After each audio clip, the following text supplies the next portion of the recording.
Bismillahirrahmanirrahim. Assalamualaikum warahmatullahi wabarakatuh. Waalaikumsalam warahmatullahi wabarakatuh. Alhamdulillahi wa kafa. Bunda ayahanda yang terkumpul di Majlis Taklim Al-Aulia, mari kita aturkan puji dan puja kepada Allah yang Maha Kuasa. Karena Allah dengan kemahakuasaannya telah memberikan hadiah teramat sangat besar, yaitu beliau mengutus seorang kekasih Allah yang maha besar dan maha agung akhlaknya, Muhammad Rasulullah. Sehingga Rasul mengatakan, Ana rahmatun muhdah. Aku adalah rahmat yang Allah hadiahkan untuk negeri ini. Bukan hanya Indonesia, tapi seluruh dunia. Aku adalah cintanya Allah yang dihadiahkan kepada dunia.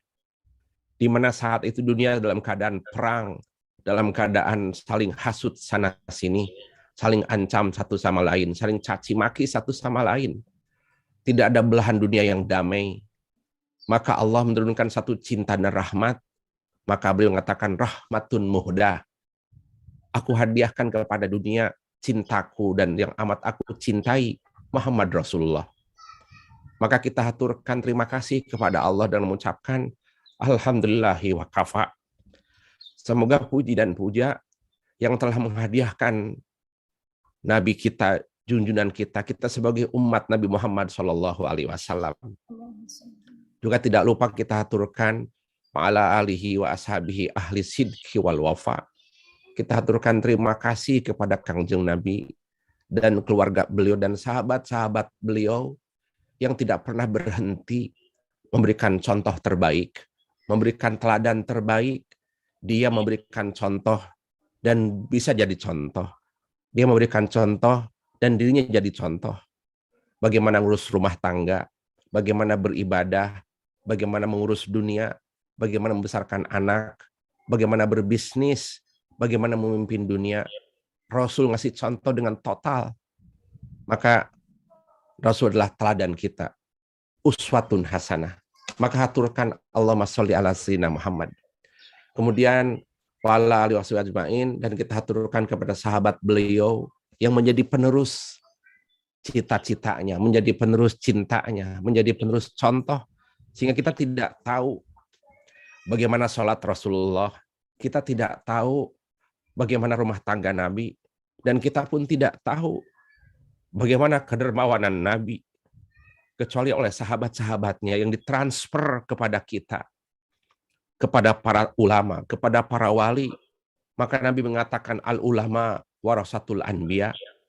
Ulama adalah pewaris Nabi yang mewariskan akhlaknya, yang mewariskan ilmunya, yang mewariskan kedermawanannya. Maka kata Nabi, man la yarham la yurham. Siapa yang tidak berterima kasih kepada manusia, hakikatnya dia tidak berterima kasih kepada Tuhannya.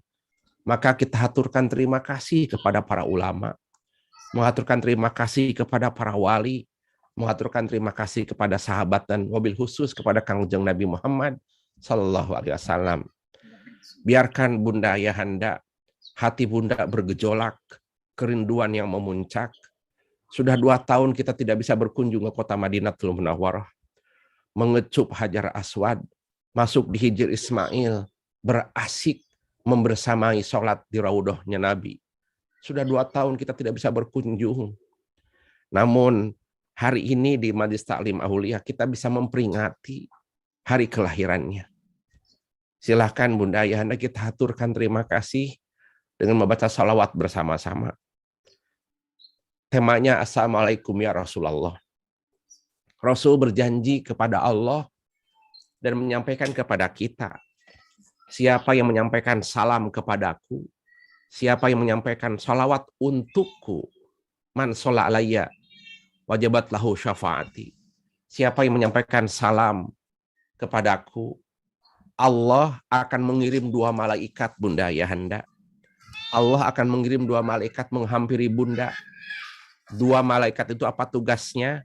Akan membawakan salawat Bunda, akan membawakan salam Bunda kepada Kangjeng Nabi. Malaikat itu adalah kurir langit, kurirnya Allah, datang menghampiri Bunda dan membawakan salawat dan salamnya Bunda kepada Kangjeng Nabi. hari ini juga dihaturkan kepada Rasulullah, dan Allah membawa ruhnya Nabi kepada jasadnya, dan kemudian Nabi menjawab salamnya kita. Assalamualaikum ya Rasulullah. Rasul jawab kepada salamnya kita. Yang kedua, Nabi juga berdoa, ya Allah, ampunkan dosa-dosa orang yang memberikan salam kepadaku. Itulah salam kesejahteraan, salam kehormatan, salam takzim. Assalamualaikum ya Rasulullah. Itulah tema yang akan diusung di sore hari ini Majelis Talim Aulia. Mari kita haturkan salam kita kepada Kangjeng Nabi. Salawat kita, bila mana ada anak kita, suami kita, handai tolan kita, titipkan. Ya Rasulullah, ada salam dari suamiku. Ya Rasulullah, ada salam dari putra-putriku. Ya Rasulullah, ada salam dari majelisku, Majelis Talim Aulia. Mari bersama-sama kita haturkan salam kepada Kangjeng Nabi dengan salat bersama-sama. Mohon diikutin. Bismillahirrahmanirrahim. Bismillahirrahmanirrahim. Innallaha wa malaikatahu yusalluna 'alan nabi. Ya ayyuhalladzina amanu sallu 'alaihi wa sallimu taslima. Bersama-sama Bunda. Salatullah salamullah ala taha rasulillah. Salatullah salamullah ala yasin habibillah. Tawasalna bismillah wa bil hadi rasulillah wa kulli mujahidin lillah bi ahlil badri ya Allah. Mari Bunda mohon diikutin. Assalamualaikum ya Rasulullah. Assalamualaikum ya Rasulullah. Assalamualaikum ya Nabi Allah. Assalamualaikum ya Nabi Allah. Assalamualaikum ya Habibullah. Assalamualaikum ya Habibullah. Assalamualaikum ya ayuhan Nabi. Assalamualaikum ya ayuhan Nabi. Jazakumullahu Jazakumullahu khairan kasira khairan katsira min ummatukum min ummatikum ummatan Muhammadin sallallahu alaihi wasallam ummatan Muhammadin sallallahu alaihi wasallam bi sirri asraril Fatihah. Bismillah. Auzubillahi minasyaitonir rajim. Bismillahirrahmanirrahim.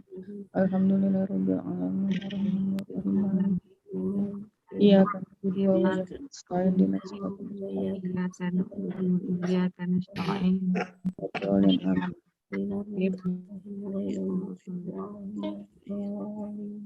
Baik, hatur nuhun, terima kasih Bunda. Sebagaimana tadi disitir oleh Mbak Irma, berbicara tentang Nabi tak bisa selesai dalam 1 jam. Karena kalau toh kita bisa melakukan Maulid Nabi setiap hari, lakukanlah. Karena di sana ada kisah Nabi. Kita bisa meneladani akhlak Nabi. Mudah-mudahan dalam 1 jam ke depan, Kang Rasid bisa sedikit meringkas inti-inti dari kehidupan Nabi Muhammad SAW. Maka nanti boleh dalam diskusi Mbak Irma, kita senang ada diskusi. Saya kira Bunda Ayahanda telah memperingati Maulid Nabi sepanjang tahun. Kalau sekarang Bunda berusia 50 tahun, berarti sudah 50 kali mengadakan Maulid Nabi. Kalau sekarang sudah usia 60 tahun, berarti sudah 60 kali mempraktikkan Maulid Nabi. Kalau toh sekarang usia 45 tahun, berarti sudah menikmati hidangan Maulid Nabi 45 kali. Saya kira sudah bisa menyerap makna Maulid Nabi, akhlak Nabi, bahkan apa prinsip ajaran-ajaran Nabi. Maka saya kira Bunda Ayahanda sudah memiliki pengetahuan itu. Kang Rasid hanya memberikan mengkonfirmasi atau memberikan sekilas pandang tentang kehidupan Nabi. Nanti kita perpanjang dengan diskusi apa yang dirasa, apa yang dicerap, dan apa yang sudah dicontoh dalam kehidupan kita kepada akhlak Nabi. Terima kasih hatur nuhun. Tentang Kangjeng Nabi, Assalamualaikum ya Rasulullah. Seorang kekasih Nabi dari Ahlul Bait Nabi namanya Habib Al-Attas atau Al-Haddad, Sahibur Ratibul Hattas. Beliau tidak melihat. Beliau berkunjung kepada Kangjeng Nabi di Madinatul Munawwarah, sudah tiada Rasulullah. Kemudian beliau menghampiri ke raudhahnya Rasulullah. Ma baina mimbari wa baiti raudhatun min riyadil jannah. Antara rumahku dan mimbarku adalah taman-tamannya surga. Kemudian Habib Al-Attas melewati makom Nabi dan beliau berkata, Assalamualaikum ya ayuhan Nabi wa rahmatullahi wa barakatuh. Salam takzim hormat kepada engkau wahai Nabi. Terima kasih ya Rasulullah. Engkau telah membimbing kami, telah membimbing dzurriat kami, telah membimbing umatmu ke jalan yang terang benderang. Minadz dzulumati ilan nur. Dulu kami tidak kenal satu kebenaran. Dulu kami tidak kenal kebaikan. Dulu kami tidak kenal Tuhan. Maka hidup kami gelap gulita. Dengan kata lain, hidup kami jahiliyah. Tidak kenal mana akhlak yang agung. Tidak kenal mana yang akhlak yang jujur. Tidak kenal mana akhlak syukur. Namun ketika engkau diutus oleh Allah, engkau memberikan contoh kepada kami tentang syukur. Dan engkau teladan syukur. Engkau telah memberikan makna sabar. Dan engkau adalah ahli sabar. Dan engkau telah memberikan makna ibadah, dan engkau ahli ibadah. Terima kasih ya Rasulullah. Kami mampukan untuk bisa meniru akhlakmu. Assalamualaikum ya Rasulullah. Kemudian Habib Al-Attas melewati pekuburan Kangjeng Nabi Muhammad Dhari Rasulullah SAW. Tak lama kemudian Habib Al-Attas mendengar jawaban Nabi. Nabi menjawab salamnya kepada Habib Al-Attas. Dia tidak melihat, matanya buta, tapi hatinya melihat dan merasakan. Sekarang banyak orang yang matanya melihat, tapi hatinya buta. Maka dia tidak merasakan rahmatnya Nabi. Dia tidak merasakan begitu agungnya akhlak Nabi. Karena buta hatinya, matanya yang melihat. Bahkan itu mata, bulu matanya dihias. Bahkan dipercantik dengan alis yang tipis.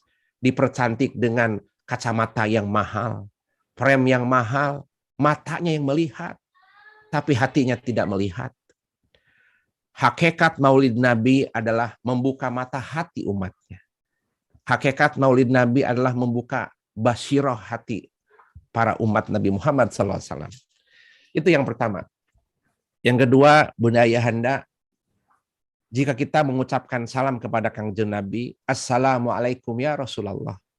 Tadi Kang Wasil membuka bahwa Allah mengutus 2 kurir malaikat menghampiri Bunda dan akan membawa salamnya Bunda kepada Rasulullah.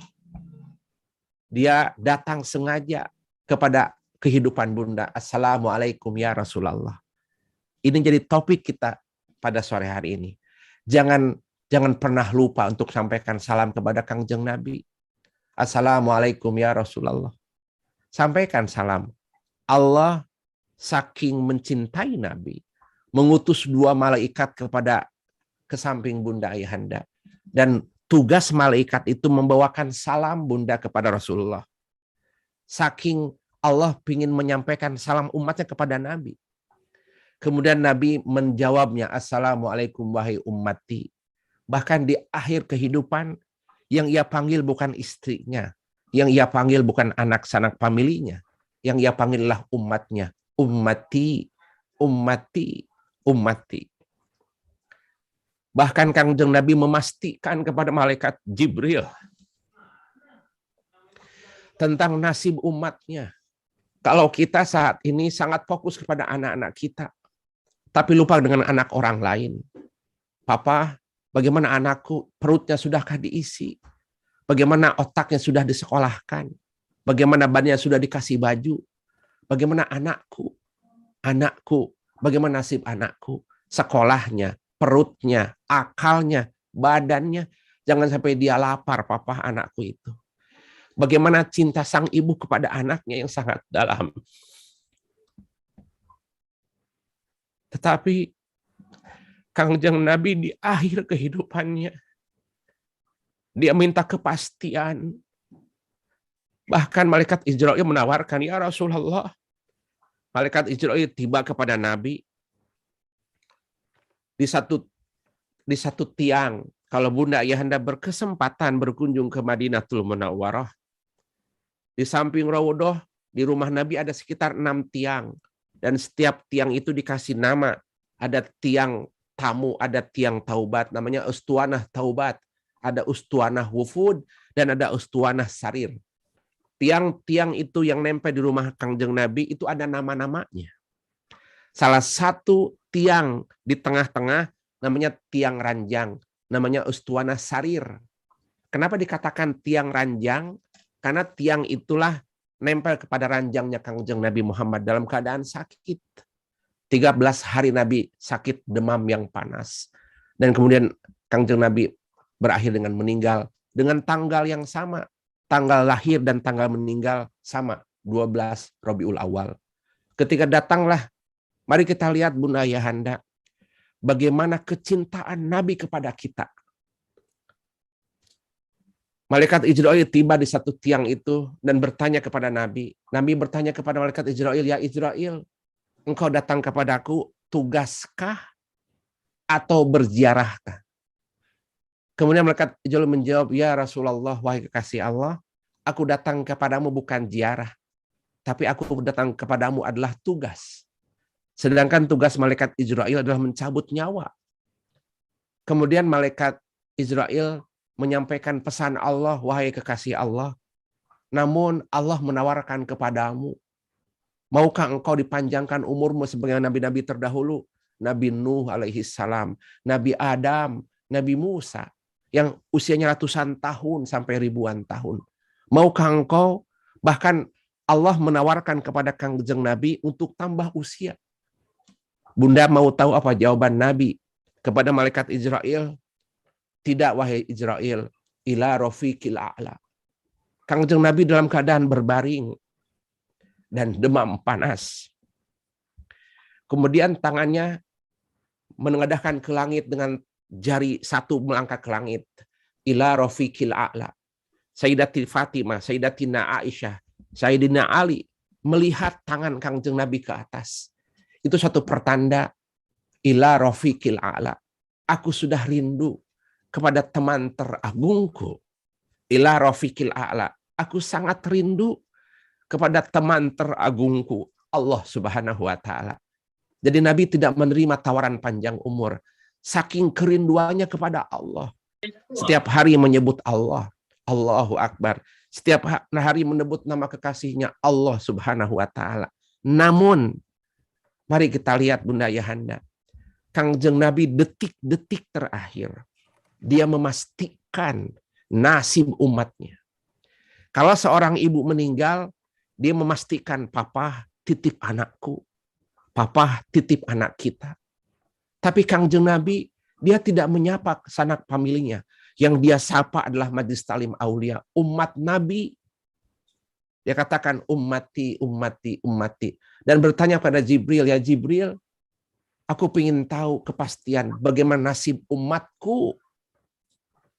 Di akhir kehidupan masih ditanya umat, apa nasib umatku? Aku tidak tahu. Malaikat Jibril tidak bisa jawab, dia lapor kepada Allah.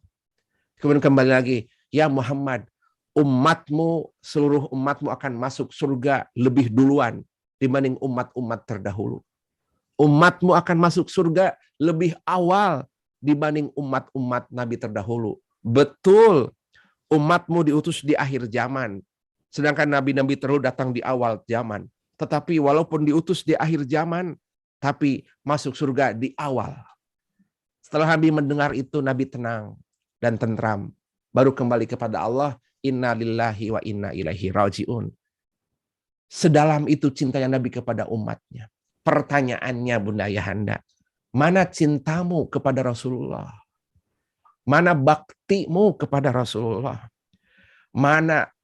Apakah perbuatanmu, akhlak rumah tanggamu sudah membuat Nabi ketawa, sudah membuat Nabi tersenyum? Lihat di lapangan, di tetangga sebelah masih ada yang miskin. Lihat di tetangga sebelah masih ada yang yatim yang terabaikan. Lihat tetangga sebelah masih ada yatim yang lapar perutnya. Nabi itu menangis ketika melihat orang miskin itu lapar.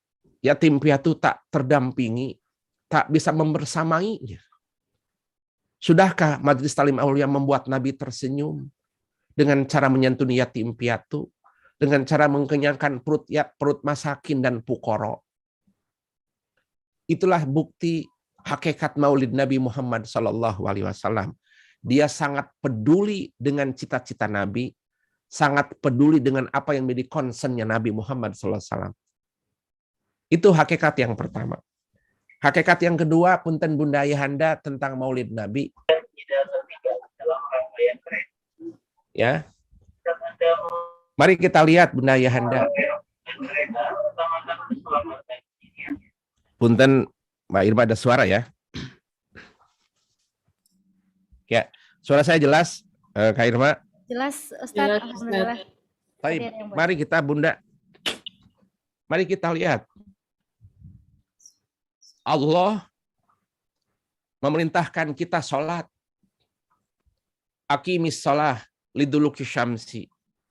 Tapi Allah tidak sembahyang, tapi umatnya yang sembahyang. Usolli fadad duhri arba'a raka'atin. Usolli fadad subhi raka'ataini. Allah memerintahkan kita sebagai umatnya, hambanya, aqimis sholah, tegakkanlah sholat. Kita berbondong-bondong melaksanakan sholat. Tapi Allahnya, kan Allah sang maha perintah, Allah yang maha kuasa, tapi Allah tidak melakukan sholat. Kemudian Allah memerintahkan wa'atat zakah, keluarkanlah zakat untuk fakir miskin dan yatim piatu. Untuk para mustahikin, keluarkan infak sedekah. Tapi Allah tidak melakukan zakat. Wahijul bait, dan pergilah engkau pergi haji ke Makkatul Mukarramah dan Baitullah. Tapi Allah tidak pergi haji. Betul kita sholat itu berat. Memberikan zakat, infak, sedekah itu berat. Tapi punten, ketika Allah menyuruhmu untuk sholawat kepada Kangjeng Nabi, innallaha, wahai umat Muhammad, bersolawatlah kepada Kangjeng Nabi. Di situ Allah bersolawat. Lihat dahsyatnya sholawat. Allah nyuruh sholat, kita yang melaksanakan sholat. Allah menyuruh kita zakat, kita yang melaksanakan zakat. Allah menyuruh kita ibadah haji, kita yang melaksanakan ibadah haji.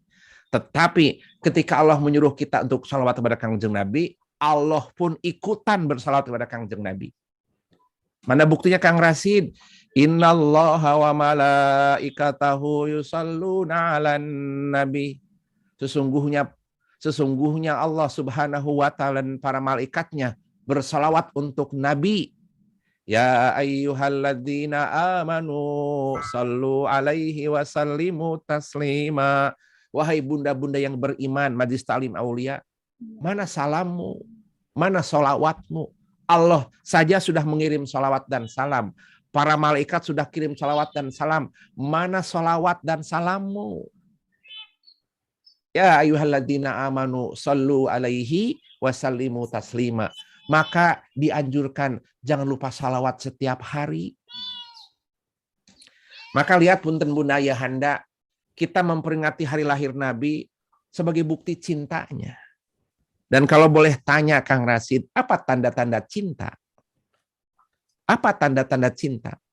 Biasanya orang yang mencintai, dia akan selalu menyebut nama yang dicintainya. Man ahabba liman yuti. Seorang yang akan mencintai sesuatu, dia akan taat kepada yang dicintainya. Siapa yang mencintai, dia akan menaati yang dia cintai. Kalau yang ditaatinya adalah suami, maka sang istri akan menaati suami dan mencintai dan patuh kepada suami. Kalau yang dicintai kita adalah ayah dan bunda, maka sang anak akan menyebut-nyebut ayah bunda dan mengikuti perintahnya. Jika yang dicintai itu Nabi, ya, maka dia akan menyebut-nyebut nama Nabi dan akan patuh kepada perintah dan ajaran Nabi. Maka Bunda Ayahanda, salah satu tanda dia mencintai Nabi, dia tidak pernah berhenti bersalawat kepada Kangjeng Nabi. Ketika masak, sholatullah, salamullah. Nyalain mobil mau ke kantor, sholatullah, salamullah, ala toha rasulillah. Itu selalu diutarakan. Bahkan punten menemani anak tidur, dia dendangkan salawat sampai anak itu tidur. Dia transfer, dia tebarkan cintanya kepada Nabi, kepada anak-anaknya. Dan Nabi berjanji, bahkan Allah menyampaikan, man sholla alayya marratan, sallallahu alaihi asra marrat. Jika engkau menyampaikan salam kepadaku, menyampaikan salawat kepadaku 1 kali, maka Allah akan kirim salam kepadamu 10 kali. Kalau kita salawat 10 kali, Allah kirim salawat 100 kali kepadamu. Dan salam-salawat Allah kepadamu berupa ampunan, berupa karunia, berupa anugerah. Maka janganlah berhenti untuk bersalawat kepada Kangjeng Nabi. Sekali-kali punten Bunda Ayahanda, jika kita berhenti bersalawat kepada Kangjeng Nabi, punten, sholat tidak akan diterima. Sholat kita, sholat fardu dalam sehari 5 kali. Subuh, zuhur, asar, maghrib, dan isya. Kemudian Bunda tidak menyebut sholawat kepada Nabi dalam sholatmu, maka sholatnya dipastikan tidak diterima. Bukankah rukun sholat itu ada sholawat kepada Kangjeng Nabi? Maka kita baca dalam tahiyat akhir, Allahumma sholli ala Sayyidina Muhammad wa ala ali Sayyidina Muhammad kama sholaita ala Ibrahim wa ala ali Ibrahim. Jika lupa salawat itu Bunda tidak baca, maka dipastikan salawatnya tertolak, sholatnya tidak diterima. Begitupun juga berdoa, meminta munajat kepada Kangjeng Nabi. Tapi dia lupa tidak baca salawat terlebih dahulu kepada Nabi, maka doanya menggantung di awang-awang. Ke langit tidak dan ke bumi tidak. Karena tidak pakai password. Password munajat adalah salawat kepada Kangjeng Nabi. Masya Allah, dahsyatnya salawat ini. Tapi Bunda Ayahanda, nanti kita tanya jawab. Selanjutnya Bunda Ayahanda, Kangjeng Nabi itu lahir sangat diperlukan. Ya, kenapa Kang Rashid Allah mengutus Nabi dari kalangan Arab, tidak dari kalangan Asia, minimal lahir di kawasan orang Jakarta. Kenapa Allah lahirkan dari orang Quraisy sana? Itu Bunda Ayahanda. Boleh bertanya seperti itu. Jangan sungkan-sungkan. Sebagai bukti cinta kita kepada Nabi. Kenapa Allah mengutus Nabi akhir zaman dari orang Timur Tengah? Kan Nabi sepanjang ini dari Timur Tengah. Dari keturunan Nabi Musa, Nabi Ibrahim, Nabi Isa. Kok kawasan sana terus? Kapan yang di kawasan Asia, minimal dari Tasikmalaya, dari Bandung atau dari Jakarta gitu? Gitu kan Bunda? Atau dari keluarga Majelis Talim Aulia? Jawab itu Bunda. Harus jawab itu. Tapi Bunda Ayahanda, di dunia ini waktu 1400 tahun yang lalu, dunia ini gelap gulita Bunda Ayahanda. Sangat gelap gulita. Maka wajar kalau disebut dengan zaman jahiliyah. Bunda hadirkan dalam benak pikiran sejarah itu. Maka ketika berbicara tentang Maulid Nabi, berarti berbicara tentang kisah Nabi sebelum lahir dan detik-detik kelahiran dan setelah lahir. Ada 3 periode bagaimana keadaan dunia sebelum Nabi lahir. Oke? Yang kedua, periode kedua bagaimana detik-detik Nabi lahir. Oke? Yang ketiga, apa pasca Nabi lahir. Maka mengkaji Maulid Nabi tidak keluar dari 3 periode ini. Sebelum lahir, saat lahir, dan pasca lahir. Itu 3 periode. Itu pegang Bunda prinsip sejarah dalam Maulid Nabi. Yang kedua, kalau boleh diambil singkatnya, kalau mengkaji Maulid Nabi tidak keluar dari 2 hal. Ya Bunda Ayahanda. Yang pertama berbicara tentang ajarannya. Ya, ajarannya yang dibawa atau risalahnya. Yang sampai saat ini ajaran dan risalahnya kita anut dan kita ajarkan terus-menerus kepada anak-anak kita. Bahkan Majelis Talim Aulia secara khusus mengadakan Maulid Nabi demi memahami ajaran Nabi. Oke, ajarannya yang terangkum dalam Al-Qur'anul Karim, risalah Nabi. Siapa yang ikut andil mendakwahkan risalah Nabi, siapa yang ikut mencontohkan ajaran Nabi, dia adalah kekasih Nabi. Itu yang pertama. Yang kedua adalah personifikasi Nabi, tentang sosoknya Kangjeng Nabi. Pertama, ajaran Nabi. Yang kedua, sosoknya Nabi. Jangan lupa, sosok dan ajaran Nabi. Sosok Nabi Musa, apa ajarannya? Sosok Nabi Ibrahim, apa ajarannya? Sosok Nabi Isa, apa ajarannya? Sosok Kangjeng Nabi Muhammad, dan apa ajarannya? Itu ringkasnya. Tapi itu sebagai guideline. Semoga 30 menit ke depan bisa selesai ya. Tapi Bunda Ayahanda, sejarah apa yang melatar belakangi kenapa Allah harus mengutus seorang nabi? Kenapa yang melatar belakangi? Kan sudah ada Nabi Ibrahim, Nabi Nuh, Nabi Musa, dan terakhir Nabi Isa Al-Masih dan Mesias. Kenapa? Apa kepentingannya harus mengutus nabi lagi? Gitu ya. Bunda Ayahanda punten. Setelah peristiwa Nabi Isa terkena fitnah disalib, karena yang disalib itu bukan Nabi Isa tapi Judaism, ya. Ya, Herodos.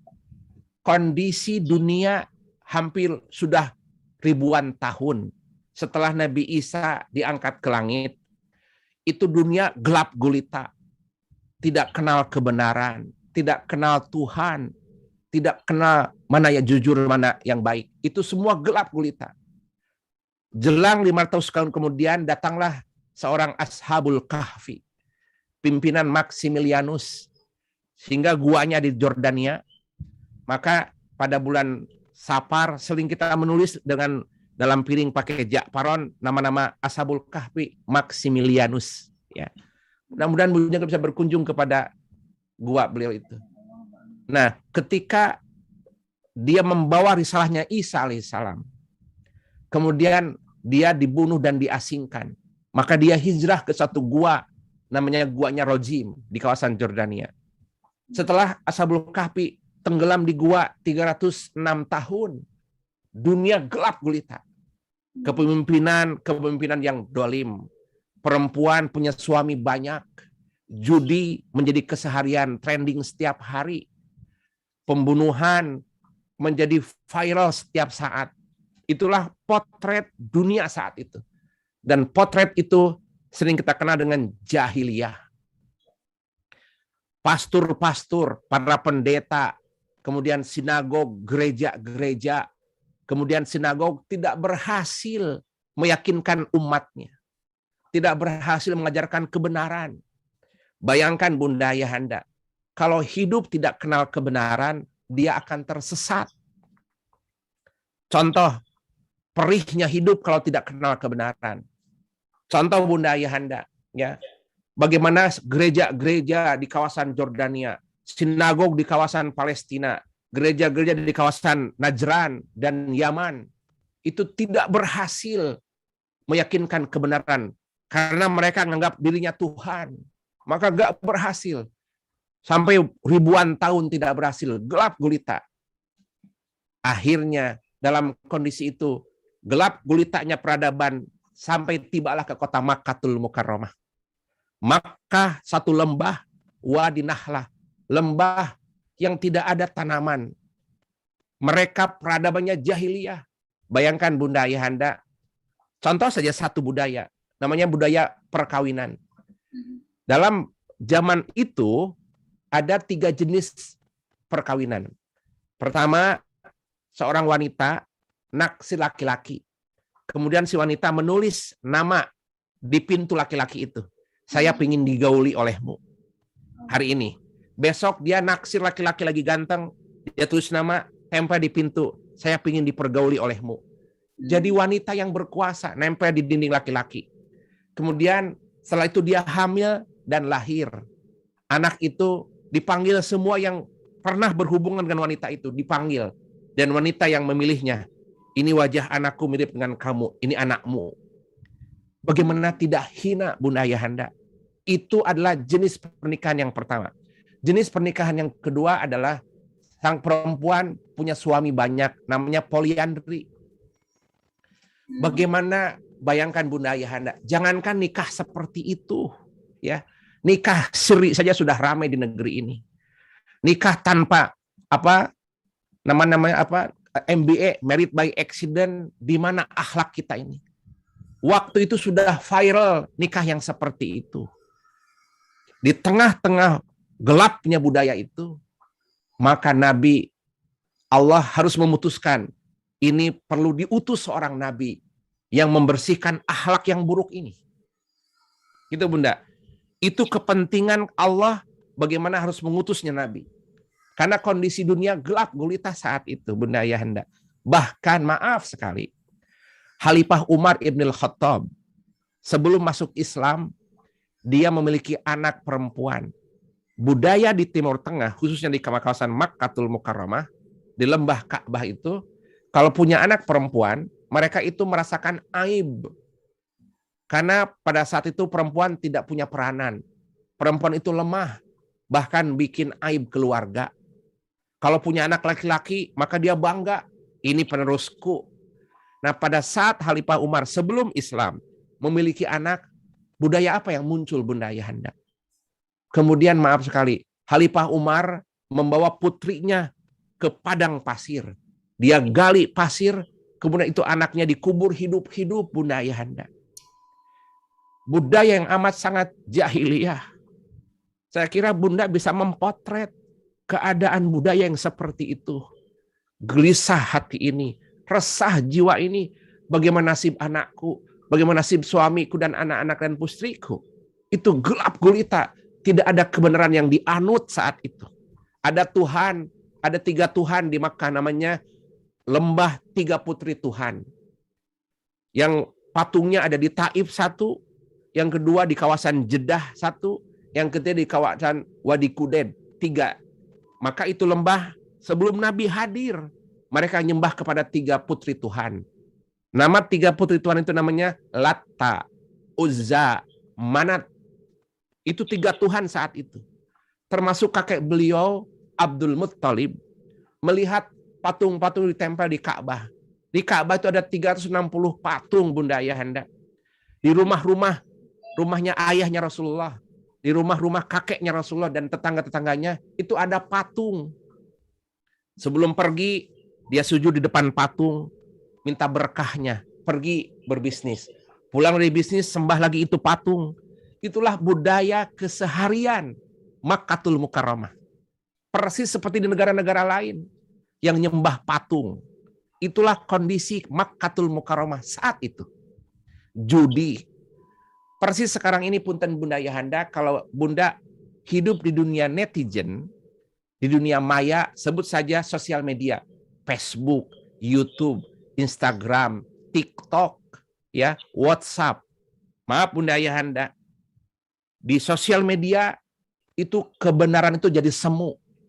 Kebenaran itu tidak jadi jualan. Yang sering laku adalah hoax, berita fitnah itu laku, banyak followernya, banyak viewersnya. Tapi kalau kebenaran nggak dilirik, karena Facebook dia berkata secara terus terang di depan DPR Amerika Serikat, saya jualan hoax, kalau jualan kebenaran mah tidak laku. Bayangkan, dan kita mengkonsumsi setiap hari Facebook, mengkonsumsi setiap hari WhatsApp, mengkonsumsi setiap hari Instagram, padahal produsennya mengatakan bahwa jualan saya hanya jualan fitnah dan bohong. Sekali klik, iklan. Sekali caption, iklan. Itu dolar Bunda Ayahanda. Dengan kata lain, bagi pengguna Facebook dan yang lainnya, engkau telah mengkayakan mereka dengan jari jemarimu. Inilah keseharian kita saat ini, Internet of Things. Kaitannya dengan Maulid Nabi, persis pada saat Nabi lahir, kondisi dunia tidak ada kebenaran. Tidak ada kebenaran. Gelap gulita. Maka Al-Quran menggambarkan minad dzulumati ilan nur. Gelap gulita. Yang maksud gelap gulita bukan tidak ada listrik Bunda Ayahanda. Ya. Hatinya gelap gulita. Pikirannya gelap gulita. Budayanya kotor. Akhlaknya hina. Itu maksud jahiliyah itu. Maka di sini perlu guidance, perlu mursid, perlu petunjuk. Di tengah seperti itu lahirlah Rasulullah Sallallahu Alaihi Wasallam. Bisa bayangkan Bunda Ayahanda, ketika Bunda dalam keadaan tersesat, datang yang memegang tangan, nah, kemarilah, biar mamah yang membimbingmu. Itu ternikmat Bunda. Selama ini kita hina, Selama kita tersesat, ada yang membimbingnya, itu teh nikmat. Itu menuju Allah, itu menuju surga. Ribuan tahun tidak ada yang membimbing ke sana.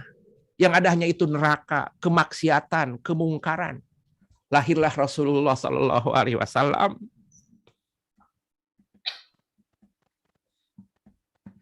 Ini satu nikmat besar. Kita belum bicara tentang akhlaknya. Kita hanya bicara tentang peranan Nabi dilahirkan di alam yang gelap gulita ini. Maka Allah berfirman, Muhammad adalah rahmatun muhdah. Muhammad adalah cintaku yang aku hadiahkan kepada kalian. Dia adalah wama arsalnaka illa rahmatan lil alamin. Ketika Nabi hadir, dunia damai, termasuk iblis dan setan tidak bisa berani memungkarkan orang.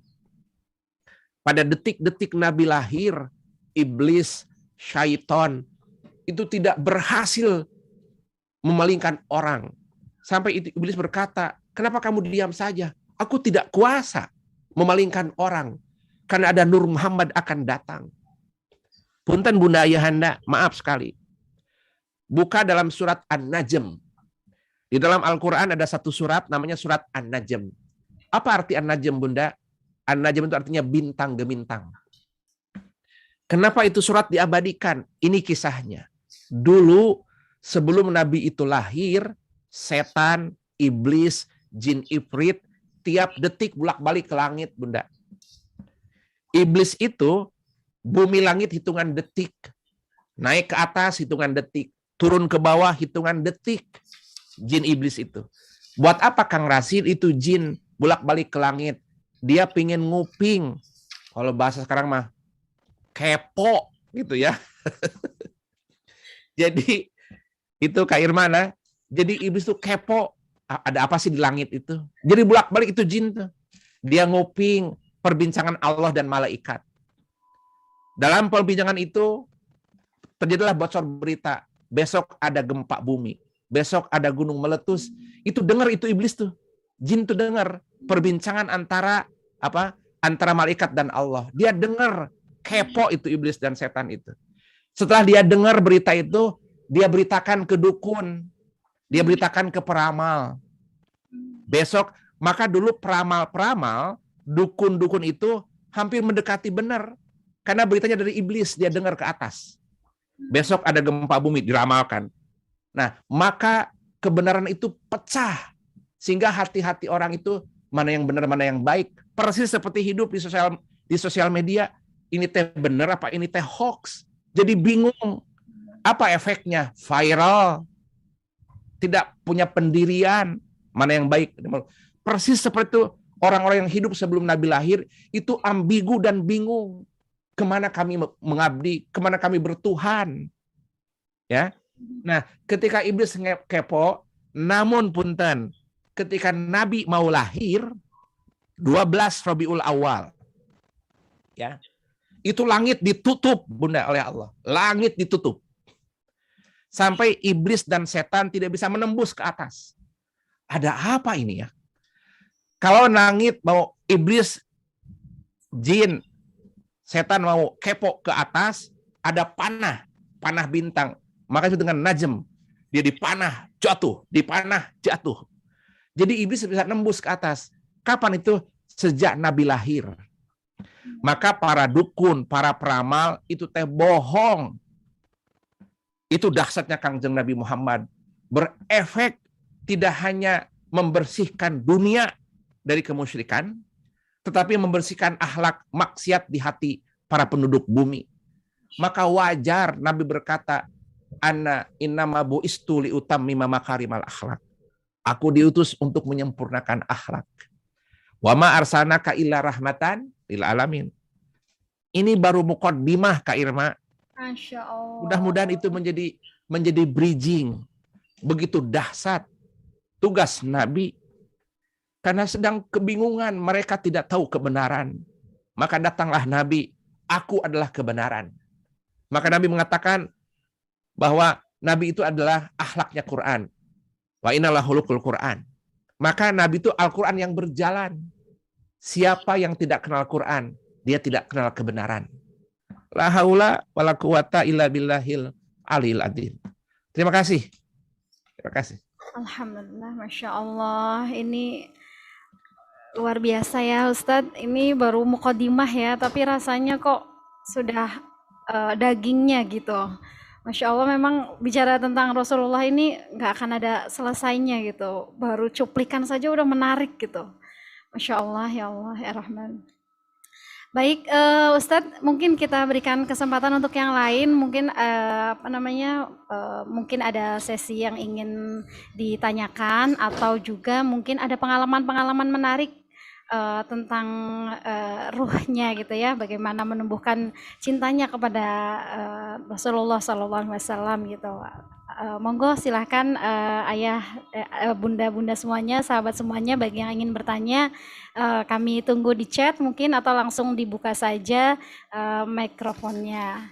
Sambil menunggu ada yang bertanya, mungkin sedikit info-info dari kami pengurus bahwa di pengurus MT Aulia masih ada menerima peserta untuk program tahsin online. Insya Allah program ini masih dibuka bagi yang ikut program ini. Silahkan menghubungi Ibu Azijah atau Ibu Yana.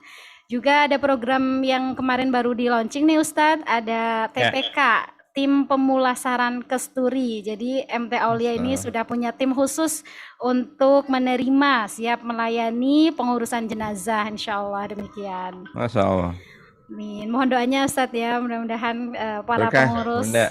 berkah semuanya, amin.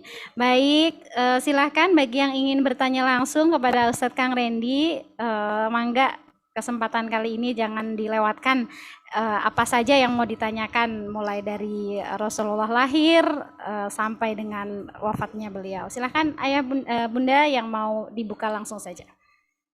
Mangga silakan Bunda, leluasa. Ini kita menghidupkan hari lahirnya Rasulullah SAW. Diskusi ringan ya Ustadz ya, tapi padat gitu ya Ustadz Kang. Mangga silakan. Mangga dari pengurus silakan Bu Dian atau yang lain yang mau memulai.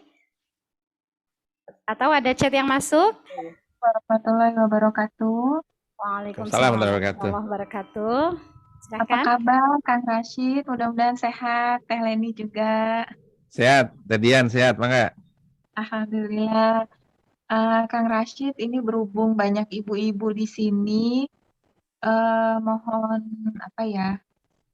Karena kan kita pengennya mengenalkan Rasulullah ini kepada anak-anak kita sejak kecil, karena kan dan terutama sekarang kan banyak anak-anak yang lebih kenal tokoh-tokoh luar negeri, tokoh-tokoh superhero dan segala macam gitu ya Kang. Nah, tetapi untuk memasukkan Rasulullah dalam keseharian itu baiknya seperti apa gitu Kang Rashid, supaya kesannya nggak mungkin Umi itu banget sih apa-apa mesti islami gitu, nggak ngikut tren gitu, nggak ngikut teman-teman aku, nggak ngikut yang aku lihat di YouTube, di anime-anime dan lain sebagainya. Baiknya seperti apa ya Kang untuk ibu-ibu di sini, supaya anak-anak tuh kenal dan cinta dan seneng gitu meniru keseharian Rasulullah Shallallahu Alaihi Wasallam. Nun, Kang Rashid. Sami. Silakan Kak Irma, langsung apa dikumpulkan? Mungkin langsung saja ya Kang Rashid ya, Ya. biar ini nanti sambil menunggu yang lain mungkin masih difikirkan gitu pertanyaannya. Silahkan Mangga. Bunda Ayahanda izin. Terima kasih Mbak Dian. Allah berfirman dalam satu suratnya, surat Al-An'am ayat 25. Kenapa kita ketika mendengar kisah Nabi, telinga ini tidak senang mendengarnya. Tapi ketika bercerita tentang K-pop, enak mendengar di telinganya. Kenapa mata ini mudah memandang video atau film atau berita tentang Squid Game. Bahkan ingin ikut aktif di main game itu.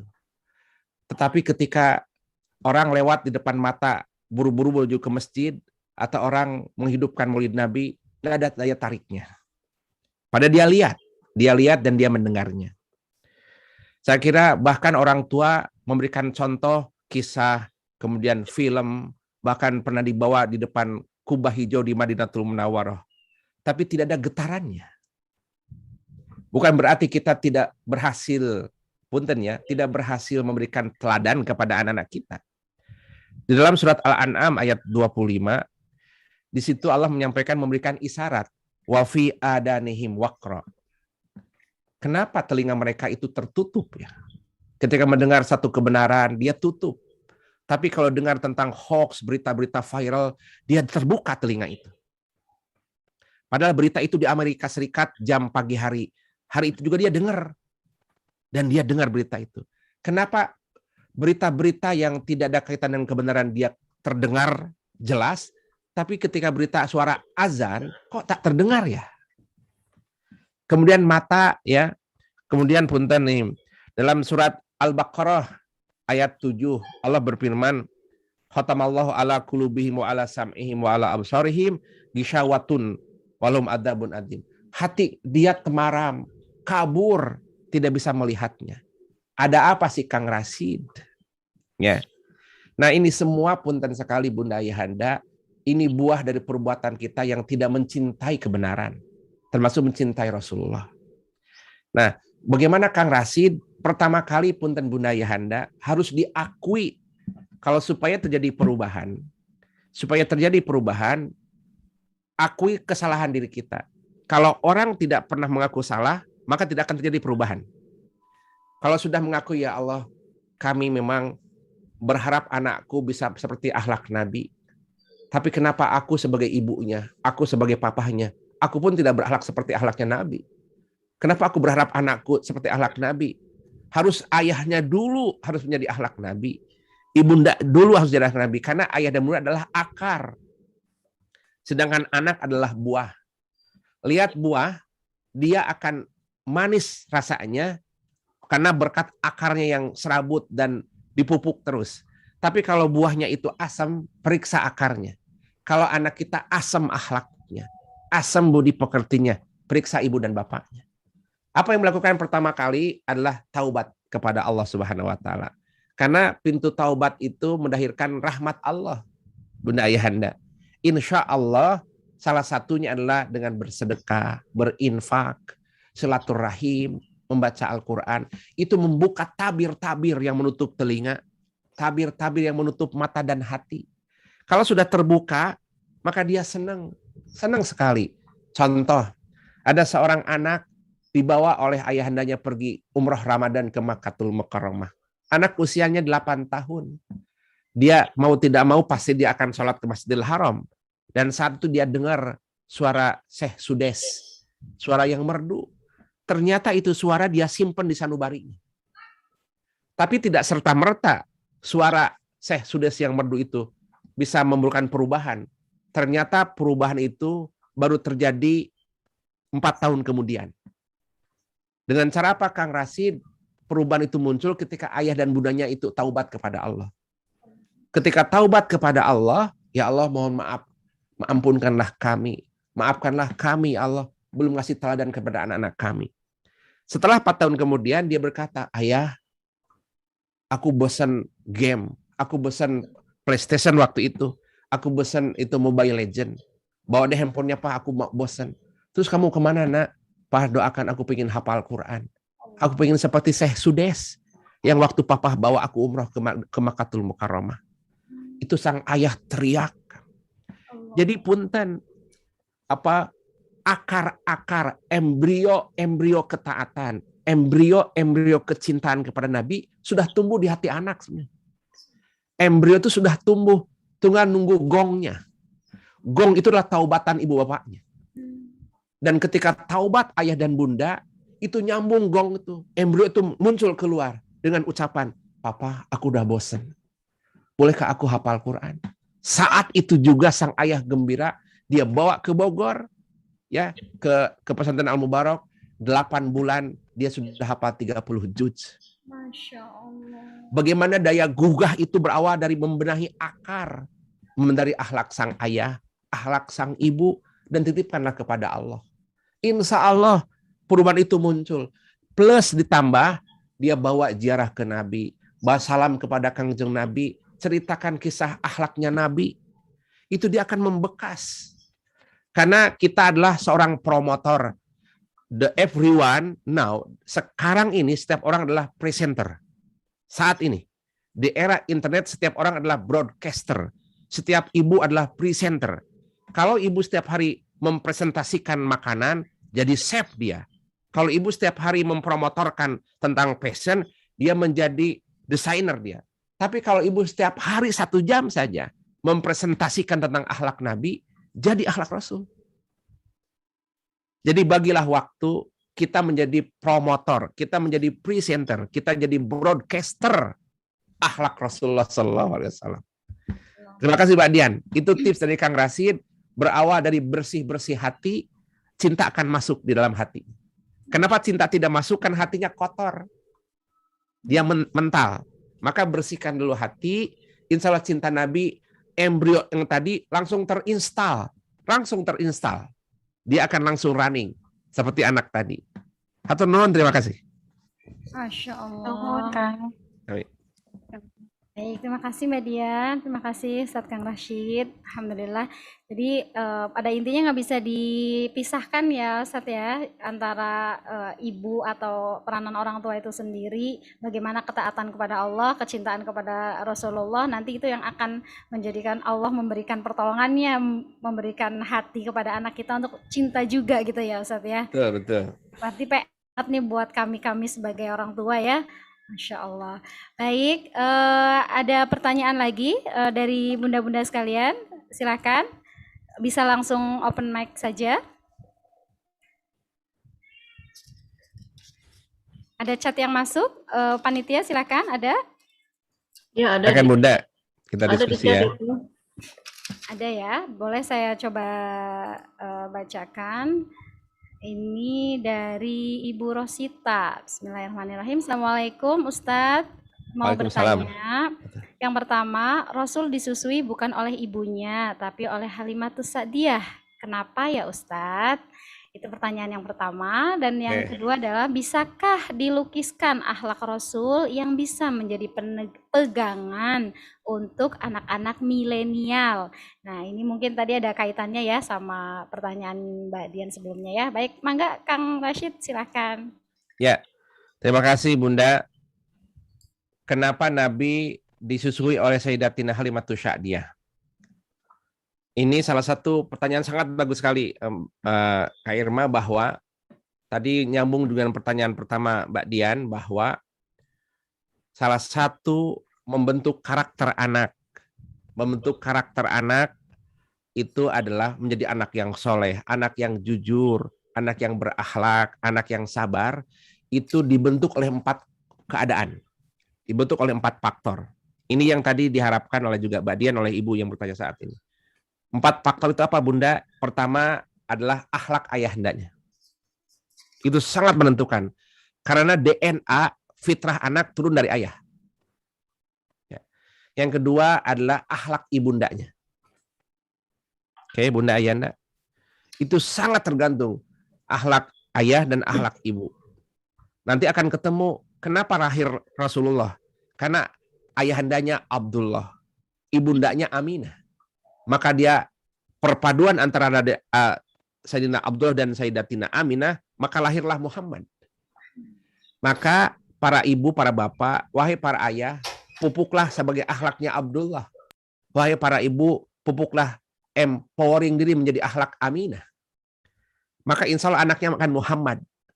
Sifat-sifatnya akhlakul karimah. Itu yang kedua. Ayah dan ibu. Yang ketiga, yang sangat menentukan karakter anak adalah bacaannya.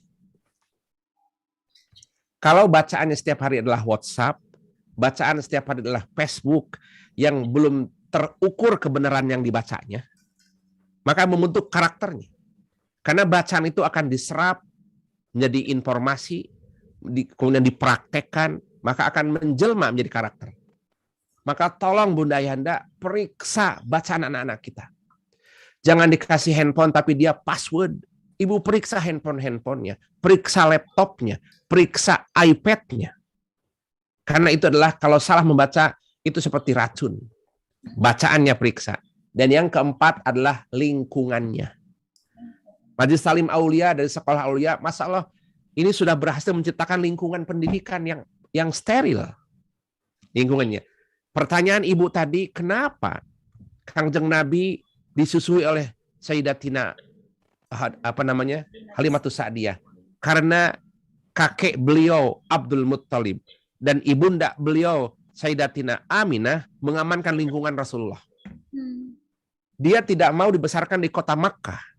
Kenapa Bunda? Kota Makkah layaknya kota metropolitan dunia. Seperti Jakarta, Amerika Serikat. Pusat dunia saat itu adalah Makkah. Pusat pertukaran dagang, budaya dari Asia, dari India, dari China, dari Romawi. Itu selalu melewati Makkah. Maka Makkah itu adalah pusat dunia. Pertukaran budaya. Yang belum tentu itu budayanya baik. Jadi Makkah tempat lahirnya Rasul, kotanya sudah kota yang sangat metropolitan. Sang ibunda Sayyidatina Aminah mengamankan, ini belum bisa mengamankan anakku. Karena kotanya metropolitan, segala ada. Aku tidak bisa memfilternya. Lingkungan bayiku harus bersih. Maka Sayyidatina Aminah menitipkan bagi Nabi dengan penuh rasa sukacita dan suka duka. Titip wahai anakku kepada Halimatus Sa'diyah, dia bawa ke Taif. Taif itu adalah kota yang tersubur di kota Hijaz. Maka dia dikenal dengan sebutan adalah Hadiqatul Hijaz, tamannya kota Hijaz. Seperti dia subur, sejuk, udaranya segar. Itu yang dibutuhkan oleh sang bayi Muhammad kecil saat itu. Satu, lingkungannya bersih, jernih. Kalau Makkah sudah terkontaminasi, karena dia adalah metropolitan. Itu yang pertama. Yang kedua, di Taif bahasanya masih fushah. Bahasa Arab fushah yang dipakai Al-Quranul Karim. Kalau sudah di kota, seperti bahasa slang. Bahasa Indonesia sudah campur aduk. Maka Nabi pertama dapat udara bersih, yang kedua dapat bahasa ibu yang fasih. Maka kenapa dibawa ke sana? Maka dititipkan ke Sayyidah Halimatus Sa'diyah.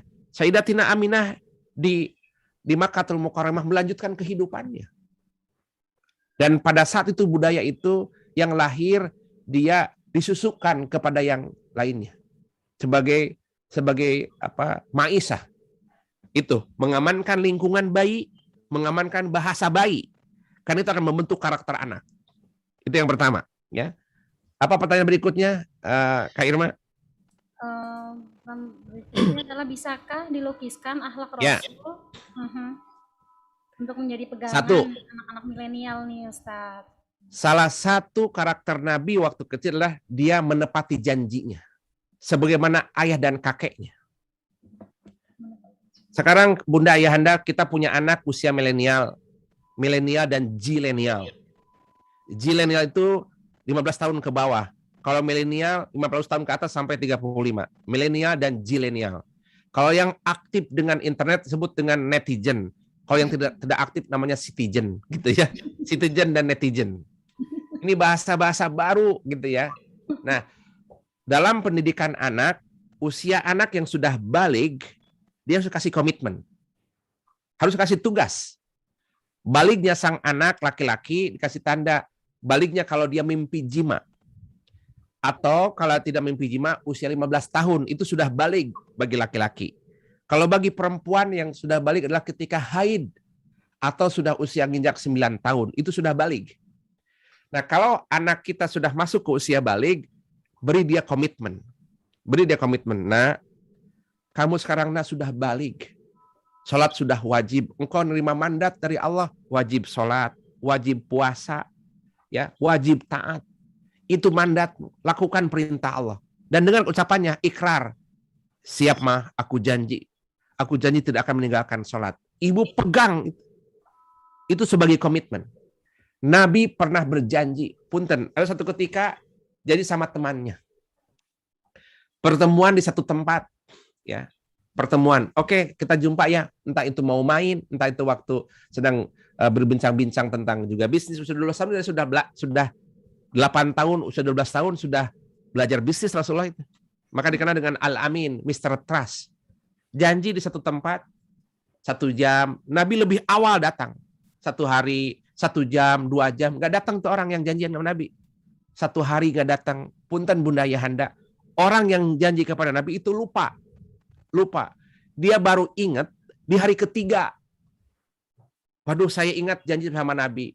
Akhirnya itu anak ya yang janji sama Nabi segera ke tempat yang diperjanjikan itu. Nabi masih ada di tempat. Masya Allah. Masya Allah. Bayangkan. Itu akhlak Rasul. Dia tidak pernah mengingkari janjinya. Karena janji adalah hutang. Anak kita janji, siap mah aku akan sholat subuh. Ditanya, sudah sholatkah nak? Belum mah, aku ketiduran nonton bola semalam. Komitmen janji itu akhlak Nabi. Nabi 3 hari tidak bergerak di tempat yang dijanjikan. Itu yang pertama. Yang kedua, punten sekarang ini punten para penguasa lupa dengan janjinya. Ketika pemilu dia rame. Para suami lupa dengan janji dengan istrinya. Para ibu lupa janji dengan anak-anaknya. Maka itulah puncaknya kehancuran umat. Karena melupakan janjinya. Bukankah kita kepada Allah sudah janji, asyhadu alla ilaha illallah wa asyhadu anna Muhammadar Rasulullah. Yang pertama Nabi, dia tidak pernah melupakan janjinya. Sampai dia tungguin 3 hari. Kita 1 jam saja lewat, sudah gelisah. Ini akhlak, Pak. Itu yang pertama. Yang kedua, punten Bunda Ayahanda, Nabi tidak pernah mencaci. Termasuk mencaci makanan. Ya, itu salah satu kehidupan Nabi. Dia kalau ada lihat makanan, tidak pernah mencaci, ini keasinan nih, ini asam nih. Dia tidak pernah mencaci makanannya. Itu akhlak Nabi. Kita mah ada bawang, males. Wah, mah bau bawang. Nah, nikmatin syukur nah itu nak makan. Ada ayam, kecepretan saus, enggak aku tidak suka ayam si bau. Dia caci itu makanan. Padahal itu teh halal. Itu akhlak Nabi, tidak boleh mencaci makanan. Ya. Kemudian Nabi tidak pernah berbohong. Itu akhlak-akhlak banyak sekali Bunda Ayah akhlak Kanjeng Nabi Muhammad SAW. Salah satunya Nabi tidak pernah melihat kemaluannya sendiri. Termasuk juga Sayyidina Ali karramallahu wajhah. Maka Nabi itu adalah akhlaknya tuh menyejukkan. Janjinya tepat, ucapannya tidak bohong. Wa ma yantiqu anil hawa in huwa illa wahyu yuha. Dia lembut sekali. Lembut sekali akhlaknya. Kang Rashid, dia kan Nabi. Tidak begitu jawabannya. Sengaja Kangjeng Nabi itu dipersonifikasi supaya mudah digugu dan ditiru. Supaya mudah digugu dan ditiru. Ya Bunda Ayahanda, yang terutama Kangjeng Nabi adalah dia tidak pernah berbohong. Dan tidak mengingkari janjinya. Ini akhlak yang paling inti dalam sosok bagi Nabi Muhammad SAW. Terima kasih. Masya Allah, ya Allah. Rasanya pengen banget berlama-lama nih Ustadz. Ini masih ada 1 pertanyaan lagi. Kemudian, iya. Sebenarnya saya punya stok pertanyaan Ustadz Kang Rashid. Cuma nanti lihat kondisinya ya gitu. Baik, ini ada dari Ibu Dina. Assalamualaikum Ustadz, izin bertanya, kenapa ketika kita mengucapkan salam atau bicara tentang Rasulullah Sallallahu Alaihi Wasallam langsung mengalir air mata dan sampai merinding rasanya? Apakah itu artinya kita sudah terkoneksi dengan Rasulullah? Terima kasih Ustadz. Masya Allah. Bunda, itu adalah anugerah. Biasanya kekasih, ketika nyebut nama kekasihnya, dia ada rindu yang membuncah, yang tak bisa tertahankan. Kerinduan kepada Allah, kerinduan kepada Rasul itu adalah ibadah. Bahwa itu satu tanda min halawatil iman. Orang disuruh sholat itu capek. Orang disuruh sedekah, pelit, takut miskin. Orang disuruh pergi haji, nanti sudah tua. Ibadah yang dia rasakan terasa berat sekali. Rumah tangga ribet, cekcok, cerewet. Ngapain rumah tangga ribet? semua bentuk jenis ibadah berat di matanya. Dia belum merasakan nikmatnya iman. Belum merasakan nikmatnya sholat. Belum merasakan nikmatnya sedekah. Belum merasakan nikmatnya rumah tangga. Dia anggap agama itu ribet, agama itu memberatkan. Neraka dan surga. Sikap seperti itu banyak mendominasi kaum milenial dan mendominasi kaum baby boomer. Capek, ribet, letih, ngerepotin. Karena kenapa mereka bersikap seperti itu? Karena dia belum merasakan nikmatnya iman. Min halawatil iman. Kapan atuh Kang Rasid kita bisa merasakan nikmatnya iman? Rasul menyampaikan lewat sabdanya, begitupun Allah Subhanahu wa taala dalam firman-Nya. Salah satu noja min salawatil iman. Salah satu tanda dia telah menikmati nikmatnya keimanan. Itu adalah yang pertama, dia akan merasakan nikmatnya iman ketika dia mencintai nabinya. Ketika dia mencintai Allah Rabb-nya, melebihi cintai dirinya dan keluarganya.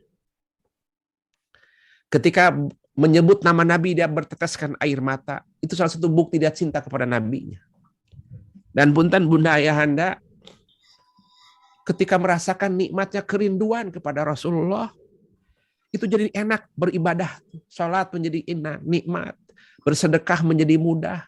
Karena merasakan semburat membuncah rindu kepada Nabi. Bahkan punten Bunda Ayahanda, kita sholat 8 rakaat, sujud lama hampir 2 jam, tidak terasa letih dan capek. Karena landasannya adalah cinta. Lihat sang ibu punya anak 10 orang, dia membersamai ketika kecil. Bahkan dia membersamai hingga dia menikah dan dewasa. Bahkan ketika anaknya sudah punya anak, siniin anaknya, biar mamah urus. Bagaimana kecintaan sang ayah dan sang ibu kepada anaknya. Dia membersamai ketika dalam kandungan. Membersamai ketika sudah berumah tangga. Itu cintanya total. Karena kenapa? Dia merasakan cinta. Jadi cinta itu membuat ringan ibadah itu. Dan salah satu nikmatnya iman ketika dia sudah mencintai Nabi. Itu sekaligus sudah terinstal. Ketika engkau mencintai Nabi, mudah ibadah yang lain. Maka giringlah anak kita, suami kita, istri kita mencintai Nabi. Kalau sudah mencintai Nabi, dia akan merasakan nikmatnya beragama. Maka nanti mudah dia sholat, mudah dia zakat, dan mudah dia taat. Karena puncak agama adalah cinta. Kalau ibadah pamrih, siap-siap hatimu perih. Ibadah bersyarat cintamu berkarat. Itulah potret kita saat ini. Ibadah pamrih supaya kaya. Ibadah pamrih supaya disebut anak yang soleh. Dia pamrih. Maka ibadah harus ke level cinta. Ibadah dengan cinta, tak ada pamrihnya. Kemudian kalau bertetes air mata, maaf Bunda, Imam Ibnu Athaillah As-Sakandari menyampaikan seorang waliullah, ada dosa yang tidak bisa terhilangkan oleh zikir dan sedekah. Apa itu? Dosa bisa terhilangkan dengan tetesan air mata. Air yang paling bersih dalam tubuh kita hanya air mata. Selain air mata, kotor Bunda. Air yang keluar dari hidung, kotor. Air yang keluar dari bibir ketika tidur, kotor dan najis. Air yang keluar dari telinga, bau. Air yang keluar dari pori-pori, asin, itu keringat namanya. Air yang keluar dari depan itu mani dan kotor.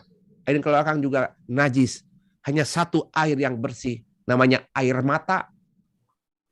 Maka ketika ada tetesan air mata, dia merontokkan dosa.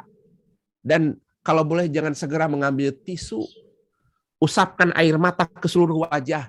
Dia akan jadi saksi di hadapan Allah. Bahwa tetesan air mata bukan tetesan air mata dunia. Tapi tetesan kerinduan kepada Nabi. Dia wajib mendapatkan syafaat Rasulullah SAW. Berbahagialah Bunda. Ketika tetesan air mata berderai deras. Ketika menyebut nama Rasulullah SAW. Itu adalah obat. Obat bagi hati yang gelisah. Obat bagi ibu yang gegana, gelisah, galau, merana.